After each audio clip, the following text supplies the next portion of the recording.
when we opened and our Surat store was a really big store at that time. Wait, what year was this? 2007.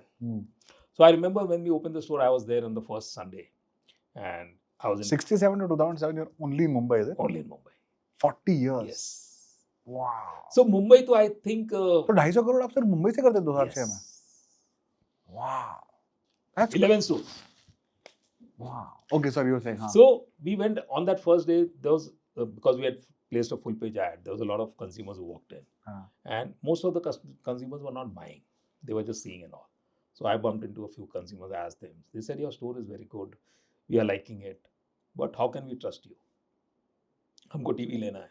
TV कोई बटाटा की भाजी तो नहीं है. 5-6 साल हम यूज करेंगे. कल को खराब हो गया, आप दुकान बंद करके चले गए, तो सर्विस कौन देगा?" So it got my mind racking what to reply to him. It's a good question. It's a good question. क्या reply करूँ? Suddenly an idea struck. I said, "Do you know anybody in Mumbai?" बोलते बॉम्बे में तो हम बहुत लोगों को जानते हैं. बोला आप एक काम करिए, जिसको भी जानते हैं आप उनको कॉल करिए और उनको पूछिए विजय सेल्स सूरत में खुला है, कैन आई ट्रस्ट देम? बोला सर अगर उन्होंने ना किया ना तो मैं 50% में दे दूंगा यार. I didn't have the guts to say 100% नहीं दूंगा. बोला तो he didn't call also. He said I'll buy it now. Wow. And this is just trust is just compounding slowly. So business got built like that, bit by bit, slowly. And each market where we went, we faced issues, but we overcame them. Sir, how have you seen consumers? Like you've seen consumers walking into a Bandra store in 1987, 88, or in a Surat store in 2007, or Delhi in a trust deficit market, and Pune, which might be a slightly more cost-conscious market. You're now in tier 1, maybe urban tier 1, tier 2. How have you seen consumers evolve in their purchasing, in their mindset for consuming digital and other durables? What categories have you seen go up and down? What behavior of consumers you think has changed drastically? So I think consumers have changed a lot. Earlier, I'm talking of the 80s and 90s, the first question the consumer used to ask was longevity. How long will it last? Is it? Yes. That was the first question always. Today, cut back to today's eras, nobody asks that. In fact, if you tell them this is a very good product, it will last you 5 years, he'll say, shut up. I'm not going to use it for 5 years. I'm going to replace after 2 years. Don't give me something which is going to last for 5 years. Really? Yes. So I think that is one big thing which has changed. Second is, the salesman word used to be the last word. They used to trust salesmen more than anybody else. Today, they come informed to the stores. They have done their own research. And they will listen to the online reviews more than even to the friend who says them, don't buy this, buy this. Really? Yes. So the trust is not on people anymore. The trust is on technology. The trust is on social platform. And everyone thinks that they're smart. Yes. Which they might be. With AI and all, people are now very, they will know everything on the tip of fingers. Do you see people coming in and talking to a salesman and then keeping the phone? Yes. So the biggest thing what they do is they'll come, they'll see, and then they'll say, this is the price. Are you matching it? Or I book it. There are few customers like that also. But then we also know there are some customers who will show the online, but will never buy from online. They want to buy from offline because of the comfort of talking to somebody if something goes wrong. Because there, what are you going to do? You don't have anybody to speak to.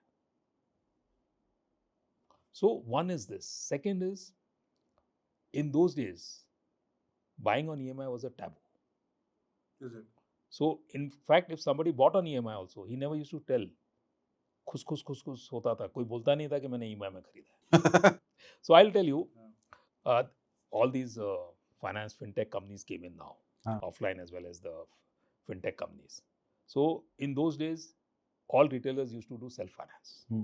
और 2 minute में finance approve होता था. Okay. तो आज कोई एक fintech आएगा बोले मैं 5 मिनट्स में करता हूँ, it becomes a very talking point. उस वक्त 2 मिनट में अप्रूव होता था. कैसे अप्रूव होता था? डैड ने बात की कस्टमर से, he felt it nice, he said आप ले जाओ. बोले पैसे नहीं है. बोले कब दोगे? बोले मेरे पास तो अभी इतने पैसे हैं, बाकी मैं 4 महीने में दूंगा, तो आप दे दो. That is finance approve. कोई Oh, बोले 10 really? महीने में, तो 10 महीने में दे देंगे, खाली उसका एक राशन कार्ड कॉपी रखते थे. But interest and how did you guys decide? 2% flat Per month. per month. That was a bigger business than the product, a bigger margin than the product sold. So I always used to ask him when I joined कि आप ऐसा कैसे करते थे? How could you take that call? बोले यार बात करने से पता चल जाता है देगा और ये नहीं देगा. फिर दूसरा, then how do he used to manage collection? तो बोले नॉर्मली कस्टमर्स ले आते थे. अच्छा उस वक्त तो चेक वाले भी इकोनॉमी ज़्यादा नहीं थी. कस्टमर हर महीने आके कैश भर के जाता था और उसको रिसीप्ट देते थे. तो ही हैड अ लेजर जिसमें कस्टमर लिखते थे. बोले 10 तारीख तक पैसा नहीं आया तो 11 तारीख को घर पे भेजना शुरू करो. And he told a very interesting story. जब घर पे हम भेजते थे ना तो हम उसको ये नहीं, उसको अब स्ट्रिक्ट इंस्ट्रक्शन था जिसके घर पे जा रहे हो उसकी घंटी नहीं बजाओगे, बाजू वाले की घंटी बजाओगे और बोलोगे गेस्ट का नाम लेके भाई शर्मा जी आपके पैसे नहीं आए, EMI इस बार नहीं आया, प्लीज़ आके दे दीजिए. और वो फिर बोलेगा सर ये घर मेरा नहीं है बाजू का है. बोले सॉरी सॉरी सॉरी. और फिर आप उनको फ़ोन उनकी घंटी बजाओ, वो 1 घंटे के अंदर कस्टमर भाग भाग के शोरूम में आता था, ये पैसे लो, अगली बार मेरे घर पे आदमी मत भेजना. क्योंकि now he had never told them कि इज बॉट ऑन EMI. जब घर में टीवी आया था तब बहुत बड़ा हंगामा हुआ था, सारे नेबर्स जेलस हुए थे कि यार इन्होंने टीवी ले लिया. अब सब बोल रहे हैं कि यार पैसे नहीं थे तो क्यों लिया तुमने. At that time Wow. people in the building used to stay like family. Correct. So they used to go and then advise them, अरे यार पैसे नहीं थे तो क्यों लिया, क्या जरूरत थी लेने. But now that is completely changed. Yeah, now that is completely changed. Now if somebody goes and says I bought in cash, the others will say are you a fool, cashback मिल रहा है EMI पे, EMI is no cost EMI, then why are you buying on cash? So this is another shift. What percentage of the sale is now? Nearly EMI? 70% of sale is on EMIs. So saying okay, so longevity was the first thing. Now it's not there. Second thing you said was around people's the salesman's word was the final one. Now it is more research So oriented. even if you would have said, if you said I want to buy this, last में 99% of the guests used to ask, am I making the right decision? और या फिर उस वक्त वो salesman बोलता sir ये आपने डिसीजन अच्छा लिया लेकिन इससे अच्छा ये है, इससे अच्छा फिर वही दे दो आप. So that was always the case. Today, Not that. today it is not that case. Today he knows what he wants to buy and he'll take what he wants to buy. And now he's borrowing for it. And now he's borrowing for it. Understood. And how do you see, sir, now that you've built such a large? How many people in Vijay across these 165 stores plus HO? So our people directly with us who are on our payrolls is around 6,500, and indirectly another 4,000-5,000 10,000 people. That is incredible. And how do you see this growing now from here to from when you joined to now, where you are? How do you see the growth? How do you see consumption for India? How do you see entrepreneurship? How do you see your next generation? How do you see Vijay Sales kind of becoming? Oh, before that, I wanted to talk to you about how 12, 13 years back, before you get to the future, like 12, 13 years back, you decided to change the name or you tried to rebrand. Yes. So please do tell our viewers about it. So what was there was we always felt that we are not getting the young generation. Even today we feel Gen Z is not coming to us. So even 15 years back we used to feel that. So we thought let's rebrand. Because Vijay Sales is a very old name and possibly the youngsters will feel ये हमारे father और grandfather जाते थे, हमको वहाँ नहीं जाना. Correct. We want to go to a new fancy place.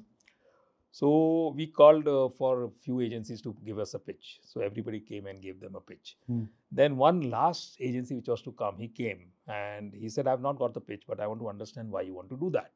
So I said, our name is a little more masi. And secondly, we feel that the young generation is not coming to us. So we want to be appealing to them. So he kept quiet for a minute and then he said, Nilesh, in India, mass is where the money is. And people spend tons of money to be in that space. And you should consider yourself as lucky to be in that place. Correct. So my suggestion is don't change. Although changing the name is great for any agency because it means big business. Correct. Number one. Number two, once you change the name, you have already told me your story about the customer connect which you have. Now this loyal customer base of yours who at that time was 35 plus and was going to buy till 60 years. may start thinking Vijay Sales is not what it used to be. It's not for me anymore. It's not for me anymore. And he may possibly shift. And the youngsters whom you want to take, they may come or they may not come. Correct. So Nilesh, please stop thinking on that. And I think that was $1 million advice. And that day and this day we stopped thinking Do you about remember changing what his or her name was? I don't actually. In fact, I really don't.